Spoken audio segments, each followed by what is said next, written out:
Hello. So this is unadvantageous. So I've already recorded the video once. I was going to post it, but then I realized I never shared my screen, so I have to record this video again. So I'm a lot more developed maybe in my modeling, but it should still all work out for you today. Just have extra examples. We are working on application 3, adding in our ceilings to each of the spaces, which is easy when I have a grid like this where I could end up clicking on one piece of it and I could select to change its height or the type of material that it is. We find that when we have a ceiling plan instead of a floor plan and we create surfaces on it, we can easier select those individual rooms than when we were trying to do it on the floor plan in my first video. We eventually decided as a class to do it on the ceiling plan. Some people were having trouble getting the patterns to show up, and I said I would cover how we can do that better. So a lot of it has to do with your view range. If I am selected on my ceiling, so I could be on my 2x2 ceiling, or I could be in here in my ceiling plan. I really want to have it say ceiling plan instead of being selected on an individual one. So if I just click off to the side, I'll be within the main plan. And that's where I control what's going to show up on the plan. So if I come down to my view range, I've made mine 9'11". Your walls are supposed to be 10 foot high. With its automatic setup of level above, level 2, 0 offset, it was at 7'6". 7'6" shows our doors in a lot of the plan views. We want this to be a true ceiling plan, not showing any doors on the plan, so we wanted to raise it up. But we also want to raise it up high enough to not see those things and be in line with seeing the material of the cut plane. So if I make this cut plane about 9'11", it seems to work. When I try to do it at 10 foot, it would say clip plane is set below the cut plane. So without trying to figure it all out right now, I know that I can set it 1 inch lower. I think it has to do with the leveling being at level 2, but it'll work out just fine for our purposes of this down and dirty. It's 1 inch off is fine. I might try to correct it later in my life. Then I'll click OK. Well, then if I'm creating a ceiling, so let's say this guy, he didn't exist, and I wanted to create a ceiling in there, I would go under architecture, ceiling, and let's see, it thinks it can do a pretty good automatic ceiling. So let's say we do this. It's now showing the pattern regardless of it, if it is gypsum or if it is 2x2 squares. It's showing our different, and then if we get to do 2x4 squares. So I think it's creating identical instances.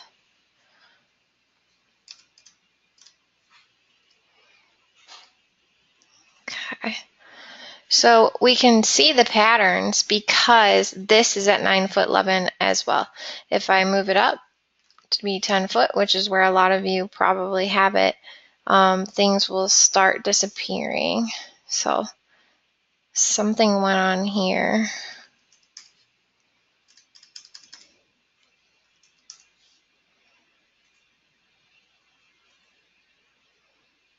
That I have kind of like two ceilings going on. So you can kind of tell that if I see two patterns like that. So this one's at 9'11". If I make this gypsum board ceiling at 10 foot, we can't see it anymore. It went like right on top of the very level edge of that cut plane, so I can't see the pattern there. So I'm just going to set them the same and set my view range to be something in the realm of lower than an exact 10. 1 inch is really close. So as far as seeing the pattern of the gypsum board, I found if I went under edit type and I went under edit gypsum wallboard material and then under surface pattern, if this was nothing, it would show as nothing. If it was patterned, it'd show as patterned in this view once it was at the appropriate height. So that's just speaking to things in the last week that I've seen occur in homework and questions that have arisen. What we need to do for this week's homework, it varies a little bit by which classes you're in. So I've created a non-lighting building students do the below and a lighting building students do the below. And they're very similar to each other. It's just lighting building students have more time. They have double the time because they have 2 classes, and right now the work efforts are aligning for what they're creating. So theirs will have more information. If you're not in lighting and building, the first thing you're going to do is add lights, diffusers, and grills and sprinklers to each space, like each room within the space. You need to add at least 3 different fixtures. So you can pick lights, but you can't just do 2x4 troffers throughout the entire space. You want to pick a variety of lights. Create a floor plan with a floor plan view, a sheet. Create a room schedule and add it to the floor plan sheet. Create a door schedule and add it to your floor plan sheet. Create a reflected ceiling plan sheet. Create a reflected ceiling plan legend and add it to the reflected ceiling plan sheet. Legend must include the following, and I'll cover all this in the video tonight. It's the same process, just more detail for the lighting and building students, and we'll talk about that on Thursday. So let's start with looking at a more detailed reflected ceiling plan. Sorry you heard my baby crying in the background. All right, so here's my reflected ceiling plan, and I can load lots of things just by adding in families. So the lighting, I would come up to architecture, component, load family, and I could simply scroll down until I find lighting. And there's some lighting available within the program. I want internal, and I'm going to pick the easiest ones. So sconces are for walls. We don't want those. Troffers, 2x4, troffer 2x2. Everyone might want to use some version of these, so I'll grab the 2x4. 2x4. Let's see if I have any ceilings like that. Sure, yeah, I do. Something different than what I've already brought in once. So this is just like in your homework for Revit earlier in the semester. There's a chapter where we added it to the offices. We can rotate it and we can align it. So if it was here, I could align it edge to edge and get it all placed appropriately.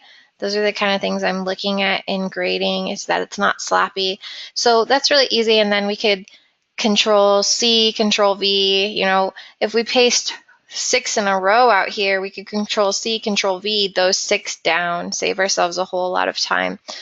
Here's the 2x2 light. So we can have those 2 lights, and they take up quite a lot of space and they give off quite a bit of light, so they're good options. Again, that's just going to architecture, component, loading in families, lighting, finding those fixtures. We can also be members of Revit City and the other programs that I talked about last week and load in our own fixtures and place them. Sometimes it'll have an option to host things up here. It'll say pick a host, and then you just pick a face, which we'll see for other things later in this video. So I now have some light fixtures. That's part of the beginning. There's lots of things that we can load in that are already in the program. So component, if I go into load family and I were to come under fire protection, I could find sprinklers. Now these are hosting things. So there's like a pendant one. When it's flat like this and there's something on top, it usually means it can be put on a face that's not a wall. So if it is a wall, it'll usually say side wall. And we know then it's going onto a wall, not being hosted onto a ceiling. So here is a fully rested dry pendant. I'm going to click open and look for a space to host it. So it says I have to change what I'm picking. Right now it's set to be vertically hosted. I want it on face. So here's a face that's hosting onto my ceiling face. There is my sprinkler. And those are every 12 to 15 feet. I would place them. Remember, it's 2, 4, 6, 8, 10, 12 foot for another sprinkler, or 15 foot. I could push it out maybe to 18 if I feel like it's a little bit monotonous and I've got coverage from other directions, but that's all directions from itself. So like it needs it this way, and this way. So that covers sprinklers and lights. Things I'm not covering today are exit signage. So let's see, I could look really quickly. In my first video, I didn't try and find these, but I can come in the green, load family, fire protection, and see, so valves, cabinet connections, accessories, pressure switch, gas detectors, we might want those, smoke detectors, those are good things to have. All of these things, let's see what the smoke detector looks like. So I can place it, but it's more of like a duct, so it's duct smoke detector, so it's flowing below the ceiling plane, so I could undo that. So we could go on to Revit City or somewhere else or Google search some of these things like smoke detectors, although people who aren't in my lighting building, I don't have you including those type of things. I just say sprinklers, diffusers, grills, and lights for you. So this covers that. Diffusers, those were not on here. I simply went online and I did Revit diffuser family and picked the first one. And these are all types of diffusers. So I loaded them as files down here. I could open them, and then there was slot return, slot reply. So what those looked like when I loaded them in was like, here's a little skinny diffuser. So they're not always perfect squares. Sometimes they're like these skinny ones that you might have two of them lined up like this here, and then two of them lined up like this over here. So whatever you want to bring in as the diffusers, there's big ones, little ones, small ones. I don't expect the people who aren't in lighting and building to really understand the concepts of them, so I've put how many I want per room, and you can just kind of spread them out equally distanced away from each other. So every room, I said one diffuser, one grill, and then you could just load those from the internet just like I did. It'll open, and then you can come in here and place it in as a family. So that covers a lot of the things for that first step, where we're starting to create some of those objects on the reflected ceiling plan, fixtures, sprinklers, diffusers, and grills. Then creating a floor plan sheet with a floor plan view. So really, I should have probably done all this reflected ceiling plan stuff, so I'm going to keep with that theme of staying in the reflected ceiling plan. If you've done CAD with me before, or you really understand reflected ceiling plans, you know the legend's supposed to go to the side, and usually we have a title block. Well, just like in AutoCAD where we create sheets as tabs at the bottom, instead we have sheets that are going to be under our project browser.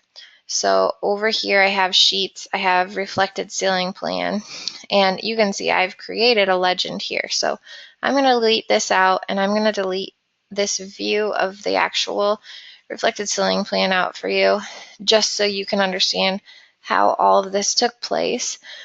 But creating a sheet is actually fairly easy. So I'm going to click on all my tabs. Okay, so under View, I can add a sheet. It already has this title block as an option for me, and I can click OK. And then it adds this unnamed sheet, and I can right-click to rename it. So in my case, I don't have anything else I want. Maybe in lighting and building, I might have a mechanical plan. But I already created my own main plans. So just as I created this sheet, I had created a reflected ceiling plan sheet. Within the reflected ceiling plan sheet, I can create a view. So I want to pick the reflected ceiling plan. So that's reflected ceiling plan level 1, and add the view to the sheet. So here I can see, if I zoom down way here in the corner, this is 1/4 inch. And the reason it's a 1/4 inch is because the ceiling plan itself scale was set to be 1/4 inch. Now if I change this to be something smaller like 1/8, I can then go into my sheets and it got smaller. So it adjusts, but not only does the plan adjust, the text adjusts as well as this information. So it had been 1/4 and it changed to 1/8 over here. It labels itself reflected ceiling plan, which is awesome because it goes with whatever the name of this plan was. So it's helping bring in information and change information as I change it in the actual plan. So that's how I create a sheet, and that's what I'm talking about by sheet in the homework. When I say create a floor plan sheet or create a reflected ceiling plan sheet. So that's a very easy, these ones are easy steps. So 2 out of 6, super easy. 1, fairly easy, at least for the people who aren't in lighting and building. So then after that, for my reflected ceiling plan, I want to create a ceiling plan legend and add it to the ceiling plan sheet.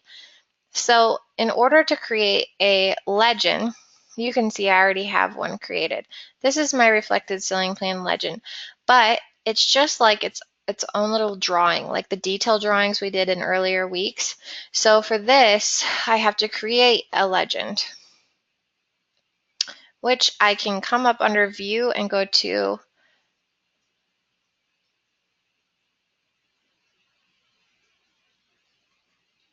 legend. And then let's pretend you want to create something besides a reflected ceiling plan legend. I'll say mechanical legend because that will be something too. You can choose the scale, 1/4 is fine. And then you'd have this place to start your legend. So all that's happened within this reflected ceiling plan legend is I added text. I did that under annotate using the normal text tool. I just clicked and started typing. I added an underline because I was creating a symbols legend and I wanted to separate it from the physical symbols reflected on the plan. Then I started using some nifty features. So I can always add text just physically, but not adding text, I can either take my time to draw things because I don't feel like finding them on the internet. That's both on the plan view and for the legend, and I'm totally okay with that. If you're not comfortable finding families and loading them in, all right, well then let's do our own thing. So I could go under annotation and I could create something very similar. So for instance, this is that parabolic 2x2 light fixture. And this is from our Revit family, and I'll show you how to do that in a second. But if I go under annotate in detail line, I have shapes I can draw, arcs I can draw, wide lines, thin lines, and medium lines. Let's do thin lines. And I can do 2 foot by 2 foot by 2 foot and close. Let's see.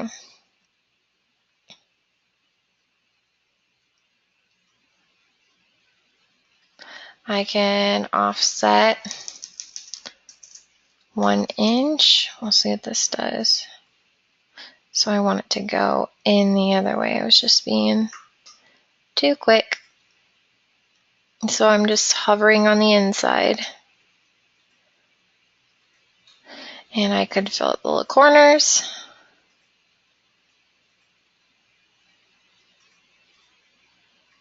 My CAD people are like, yay!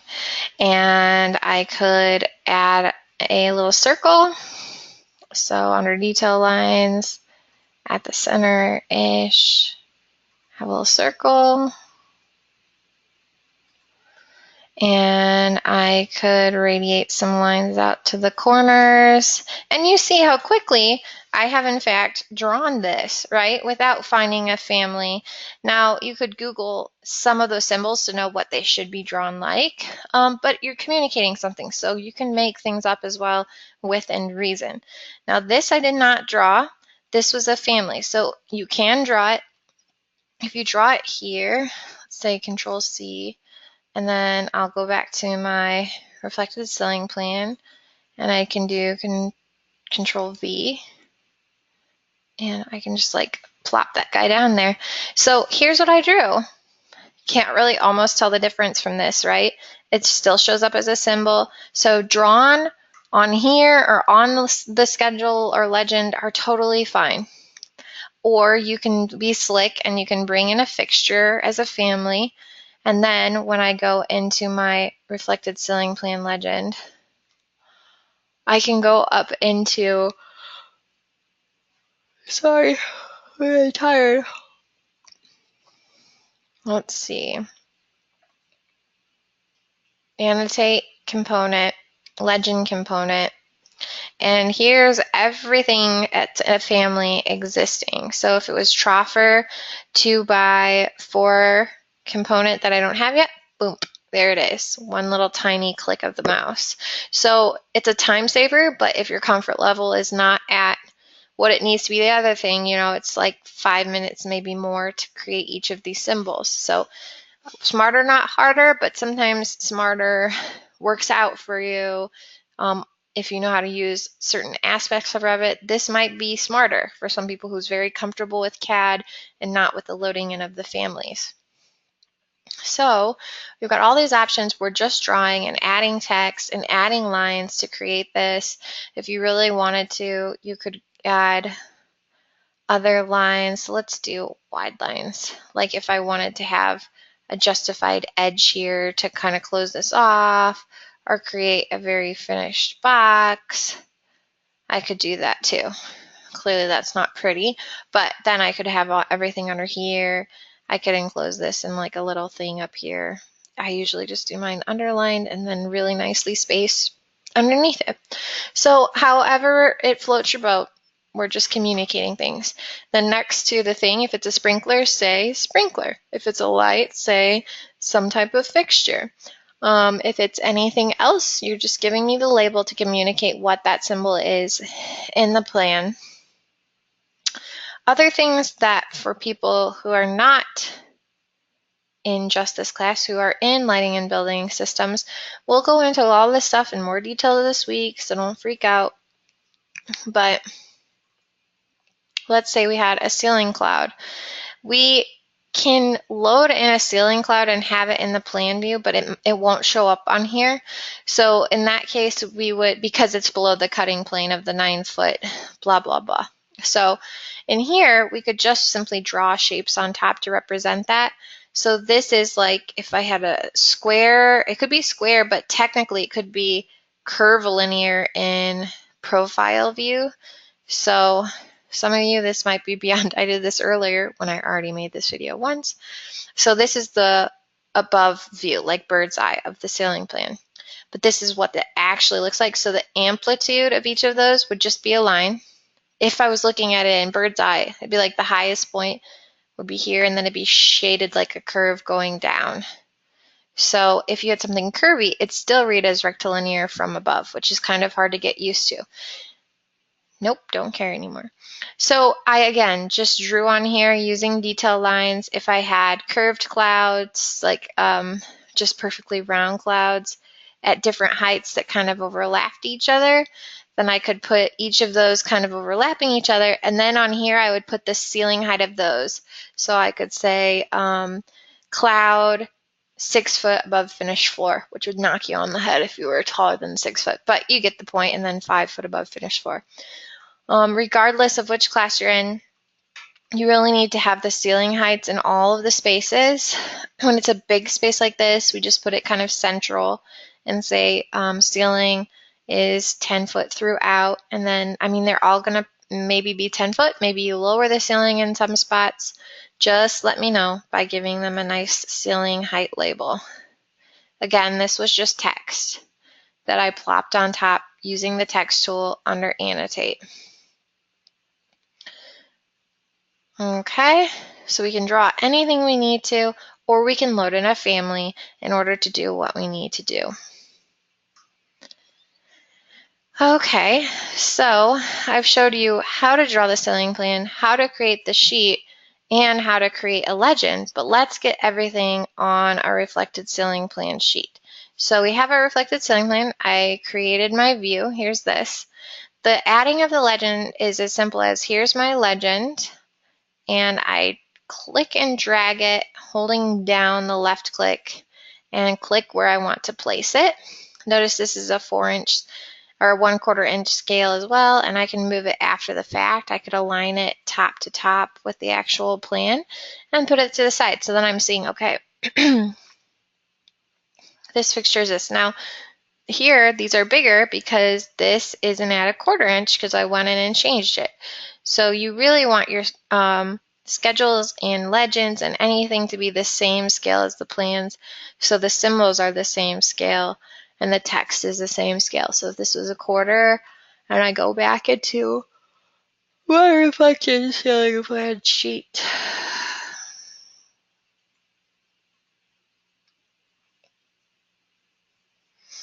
and I can get it kind of placed on here. Hopefully yours would be nice and centered and pretty. Now, the symbol is the same size as the symbol over here because this is a 1/4 inch, which you can read way down here in this corner. So we can move this guy.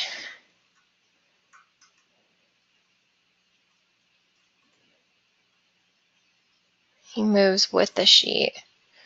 I'm okay if he's off the page for now. I just really want you to get things placed this week before we worry too much about the labels. Okay, yeah, he moves independently. There we go.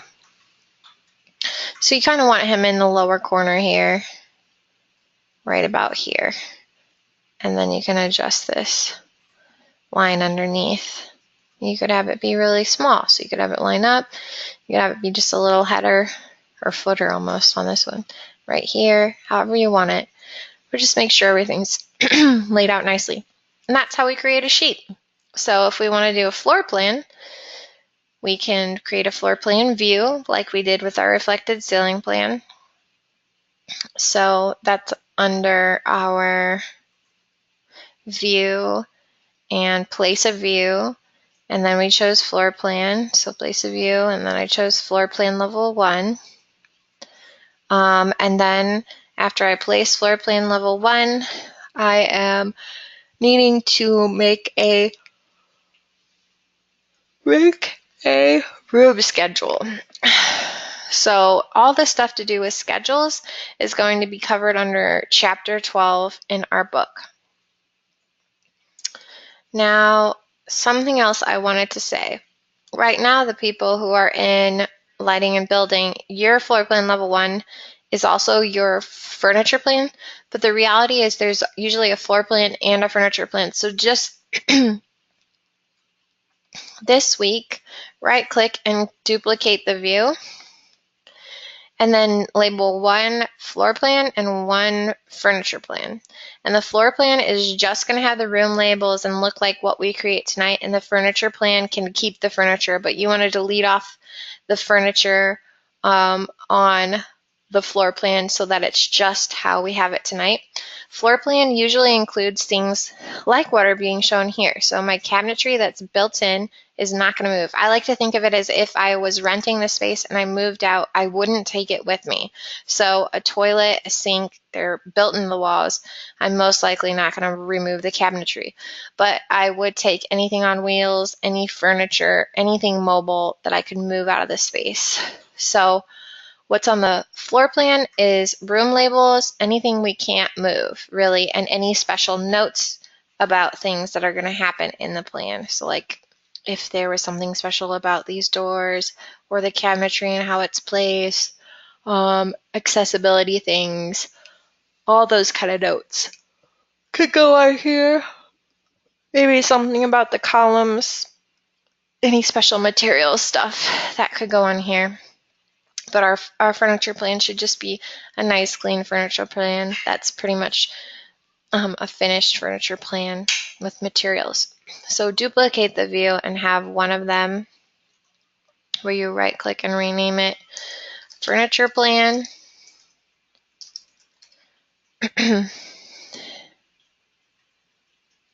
And one where you rename it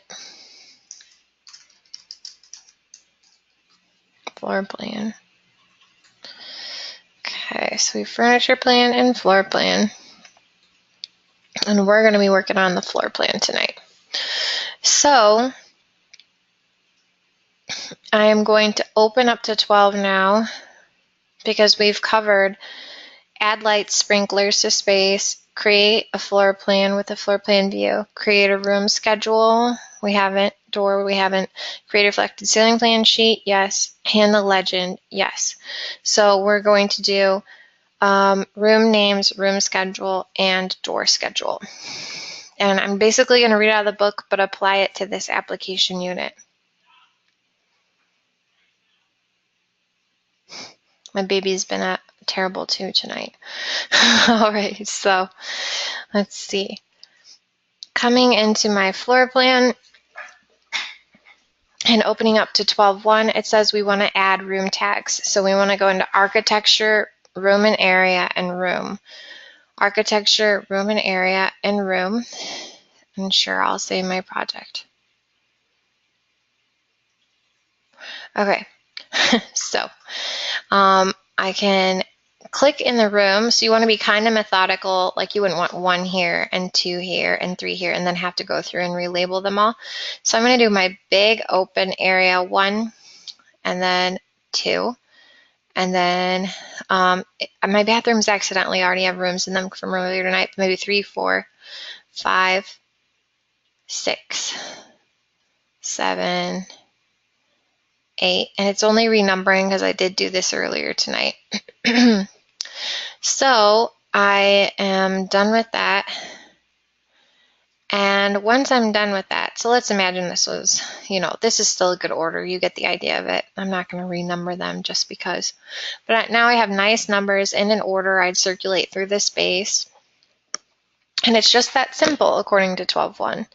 So we can move on to 12.2. It says click your cursor, escape out of it after you've placed the room tag.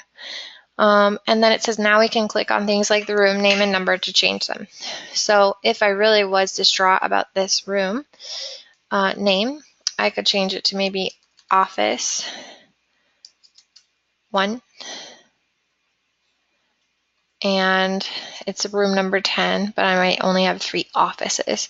Or I could click on this room name and change it to conference room. Now, my professional opinion is everything should always be uppercase. I hate lowercase fonts, but it's just a personal preference. So if you really want to do it like this, you can.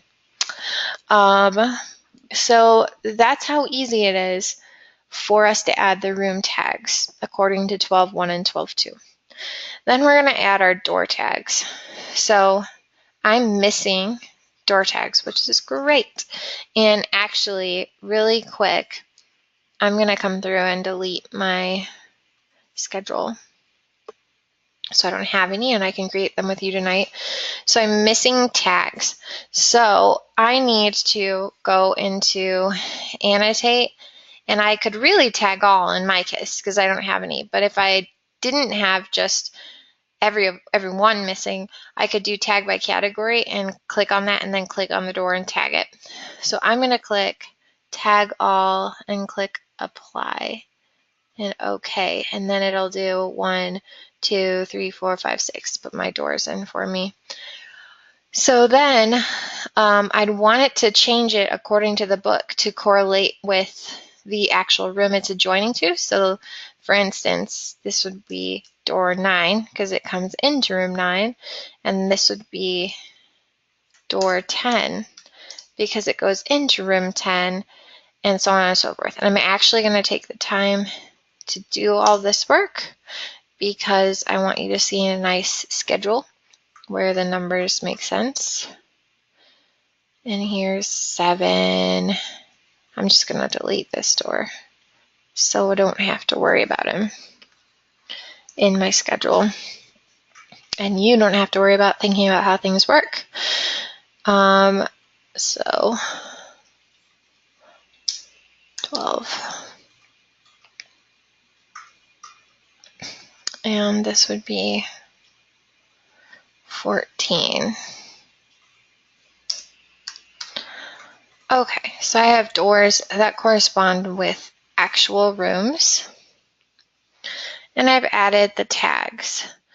So I can flip on to 12.4. And really that covered everything they talked about in 12.4 as well. So we can talk about 12.5, which is generating the actual door schedules. It says we want to go to View, Create, Schedule, Quantities. So View, Schedules, Schedules, and Quantities. We want to type in door schedules, schedule building components, new construction is fine. And then in here, we want to add the things that are listed on page 12.6 in the order that they're found. So it should be mark, width, height, frame material, and frame type and fire protection qualities. So it's going to be mark, width,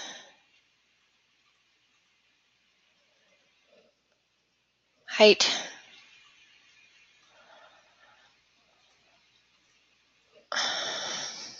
frame material,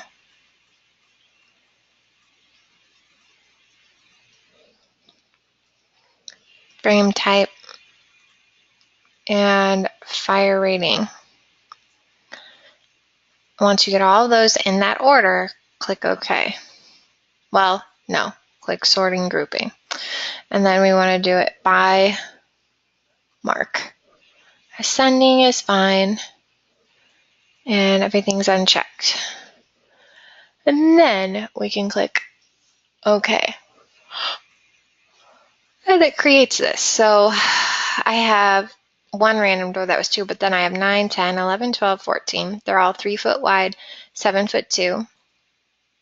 So I can write in here what the material is. So I could just manually type in metal frame if it was a metal frame.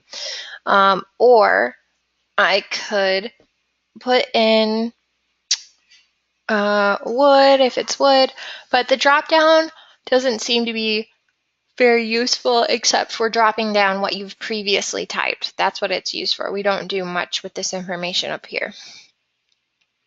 So I could also access this stuff from the plan itself. So if I go into floor plan, I could click on in individual doors. In this case, I want to be under properties. And it'll say new construction, and it'll tell me its height, and it can tell me something about its width. And I can get an idea of it. And then I have that. So this is when it says door exterior single. That would be the kind of information that we would add to that schedule. Maybe what type was that door? Oh, that number of door was door interior, blah, blah, blah, with a side light or with a frosted panel, or exterior with, some type of insulating properties, so on and so forth. In fire rating, I don't necessarily expect you to fill that information out. So you can manually type in anything in here, and we've created a schedule. But it would be nice if we could put our schedule onto our actual sheet. So if we go into our floor plan sheet, eventually I can just drag my door schedule right over here, and then I can look at the door numbers and see my door schedule. So outside of the door schedule, we also need to have our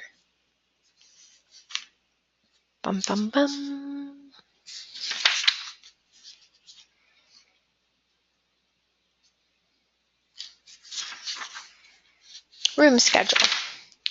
The only other thing they tell us about our door schedule is if we're in here and we delete door 2. So if I delete him, like this whole line, I just delete it out.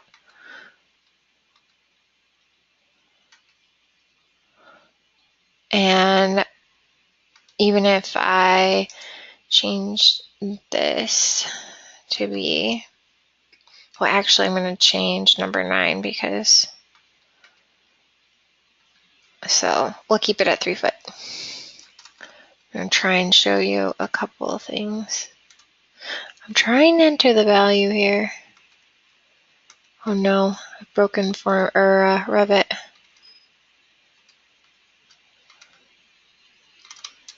Okay, so let's say I changed this to be nothing. And then I came down here and I changed this, number 9, to be 1 foot. Okay, so I'm going to go to the floor plan. And wherever door number 2 was, it's now not showing as labeled. So see, empty label. And then this was door number 9 that I changed to be 1 foot wide. So from the schedule, I can change the actual properties of things. I have now changed this to be a little tiny dinky door, and I've gotten rid of the labeling. So that's all we need to know about door schedules. It takes us all the way up to 12.9. Now we're going to add a room schedule that's shown on 12.10. So in order to add a room schedule, we need to go to View, Create, Schedule, Quantities. So let's go to View, Schedule, Schedule Quantities. And this time we're doing Room.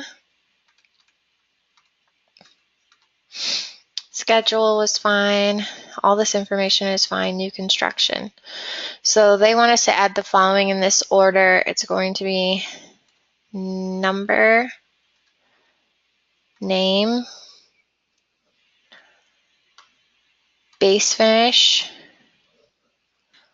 floor finish, wall finish, ceiling finish, area, and that's it.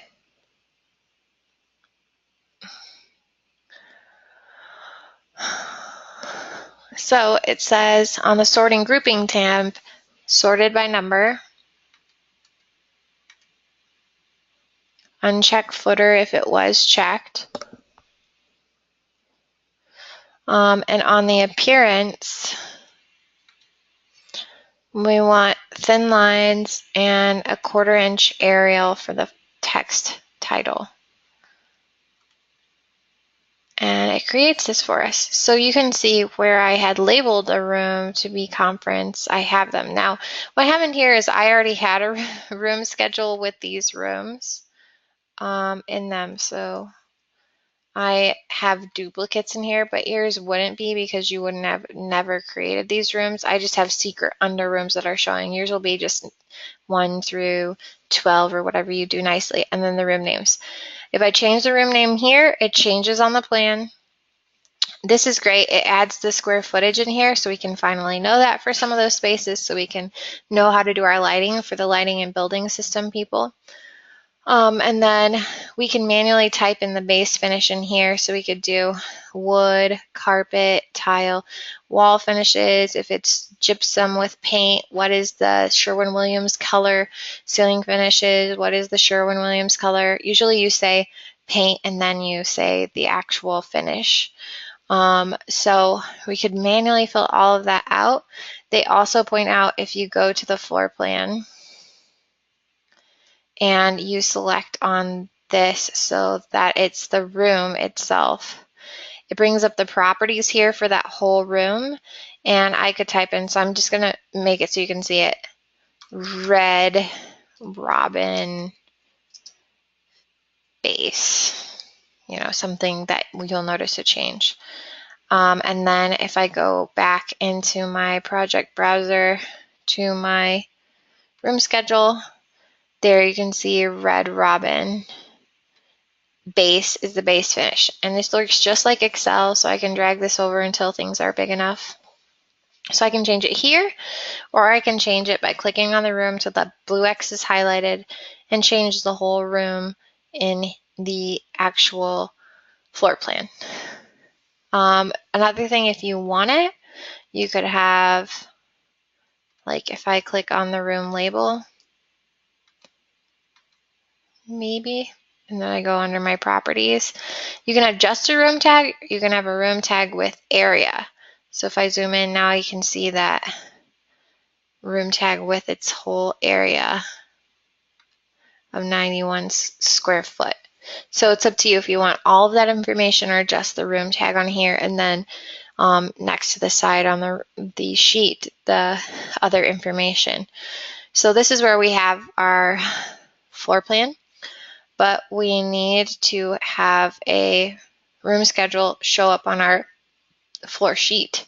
So I can go to my floor plan sheet, and I can then take my room schedule, and that too can go either above the door schedule or below it. Alphabetically might make more sense for it to go here. Kind of aligning these things. In a perfect world, I would move and align these things, you know, just make it look pretty.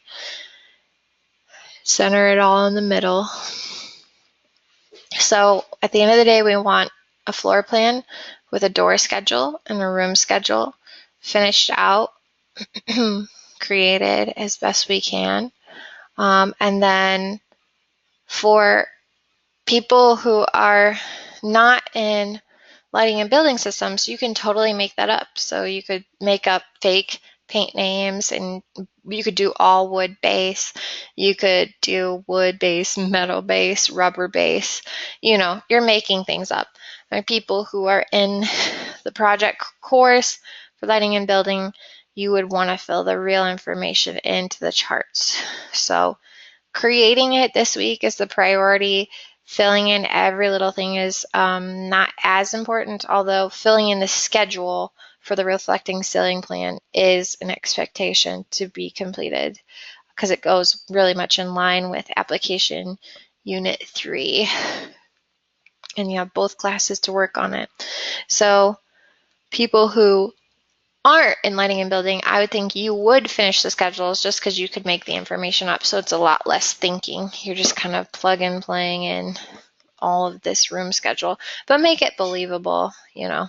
Don't just do like blueberries or something odd. Make sure they're like actual finishes to a space. Carpet, tile, wood, things like that.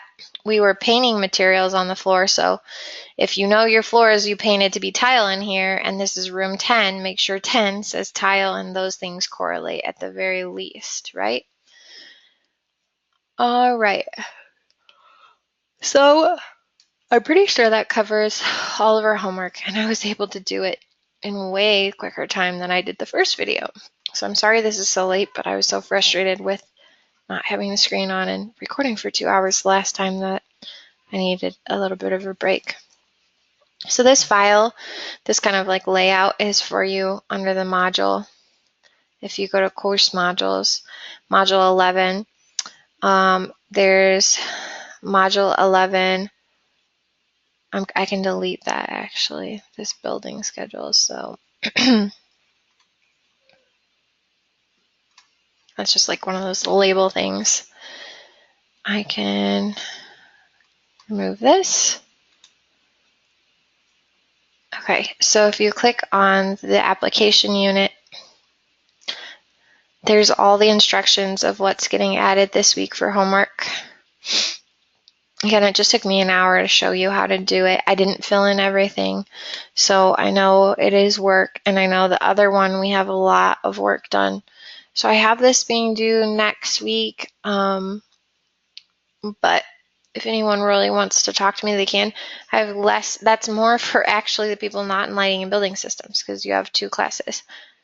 I know some of you only have so much time and you don't have Revit at home, but we really need to have our own software, access to it, that we can get to these programs for both classes, because we should be able to use them. Now, if you can, Julia, that's what I'm really talking about. Julia, if you want to, we can do some of the more complex stuff in CAD. If it gets really to be a problem, because you're more familiar with that and have the final drawings be in CAD, and you do the basic homework side that the students who are not in this class do in here to prove you have some Revit skills. So we'll work through it, but it's not that bad. the creating of the sheets and the schedules. It will just eventually be filling them in for the most part. I hope this was helpful to you guys. Sorry that I canceled class. I just had enough people kind of contact me and say maybe I won't be there anyway due to sickness or wanting to trick or treat and so on. So I'll post this as soon as it has been converted. Thanks.